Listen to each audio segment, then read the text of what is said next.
कहानी टिनटिन और छोटा सारस। बहुत समय पहले की बात है। पहाड़ियों और घने जंगलों के बीच बसा एक छोटा सा गांव था। नाम था घोंसलीपुर। इस गांव में रहता था एक 9 साल का समझदार, जिज्ञासु और थोड़ा सा शरारती लड़का, टिनटिन। टिनटिन को जानवरों और पक्षियों से बेहद लगाव था। वह रोज जंगल के किनारे जाकर पक्षियों को दाना डालता, उनकी आवाजें रिकॉर्ड करता और उनके बारे में अपनी नोटबुक में लिखता। उसके सपनों में वो एक बड़ा पक्षी वैज्ञानिक बनना चाहता था। एक दिन टिनटिन अपने बस्ते में दूरबीन, दाना, पानी की बोतल और अपनी प्यारी नोटबुक लेकर जंगल की ओर निकल पड़ा। वह हर रोज की तरह पेड़ों के बीच बैठा, पर आज कुछ अलग था। एक हल्की सी छीं छीं की आवाज बार बार सुनाई दे रही थी। आवाज के पीछे चलते चलते उसे एक झाड़ी में कुछ फड़फड़ाता दिखाई दिया। पास जाकर देखा तो एक छोटा सा सफेद सारस का बच्चा घायल पड़ा था। उसके एक पंख से खून निकल रहा था।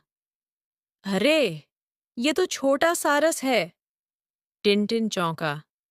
टिनटिन ने तुरंत अपनी शर्ट फाड़कर उसके पंख पर पट्टी बांधी, फिर उसे अपने बस्ते में सुरक्षित रखकर घर ले आया। टिनटिन ने उस सारस का नाम रखा छोटू। छोटू धीरे धीरे ठीक होने लगा। वह टिनटिन के पीछे पीछे चलता, उसकी आवाज की नकल करता और कभी-कभी उसके बिस्तर पर आकर सो भी जाता। माँ ने टिनटिन को समझाया, बेटा, ये जंगल का पक्षी है, इसे पिंजरे में मत रखना। जब यह पूरी तरह ठीक हो जाए, तो इसे वापस जंगल छोड़ देना। टिनटिन थोड़ा उदास हुआ, लेकिन उसने माँ से वादा किया, जब छोटू उड़ने लायक हो जाएगा, मैं उसे खुद छोड़ने जाऊंगा। एक दिन गांव में मेला लगा। टिनटिन छोटू को घर में छोड़कर मेला देखने चला गया। वापस आया तो देखा कि खिड़की खुली थी और छोटू गायब। टिनटिन रोने लगा। उसने पूरे गांव में ढूंढा, जंगल की ओर भागा, हर पेड़ पेड़ में ढूंढा, लेकिन छोटू कहीं नहीं मिला। थक कर वह एक चट्टान पर बैठ गया। तभी ऊपर आसमान में एक जानी पहचानी चीं चीं की आवाज गूंजी। छोटू! छोटू ऊपर उड़ता हुआ आया और टिनटिन के कंधे पर बैठ गया। उसने अपनी चोंच से टिनटिन का गाल छुआ, जैसे कह रहा हो, मैं वापस आ गया दोस्त। उसी जंगल में एक बड़ा संकट आ गया।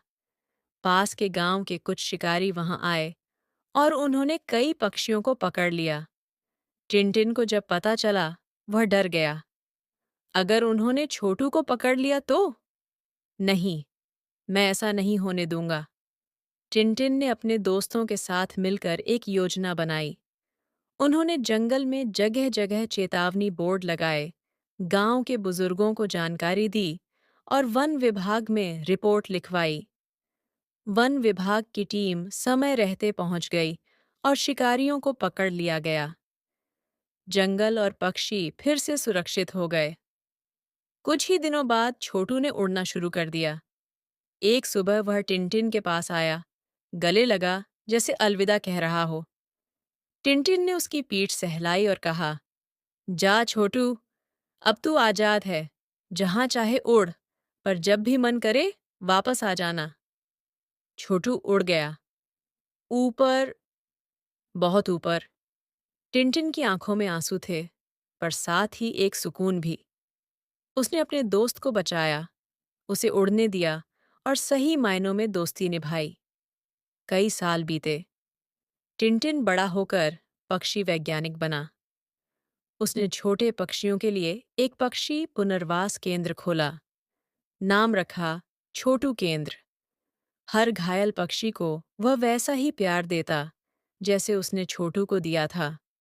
आज भी जब कोई छोटा सफेद सारस आसमान में उड़ता है, टिनटिन आसमान की ओर देखकर मुस्कुराता है। वो शायद छोटू है, मेरे दिल का टुकड़ा। नैतिक शिक्षा। दया और करुणा किसी भी उम्र में बड़ा गुण होता है। सच्ची दोस्ती स्वार्थ के बिना निभाई जाती है। प्रकृति और जानवरों की रक्षा करना हमारा फर्ज है। हर जीव को उसकी आज़ादी मिलनी चाहिए। पिंजरा नहीं, परिंदा होना चाहिए। छोटे प्रयास भी बड़े बदलाव ला सकते हैं। अगर आपको हमारी वीडियो अच्छी लगे तो हमारी सहायता करने के लिए एक लाइक कीजिए, सब्सक्राइब कीजिए और ऐसी ही वीडियो देखने के लिए कमेंट करें। Thank you for watching.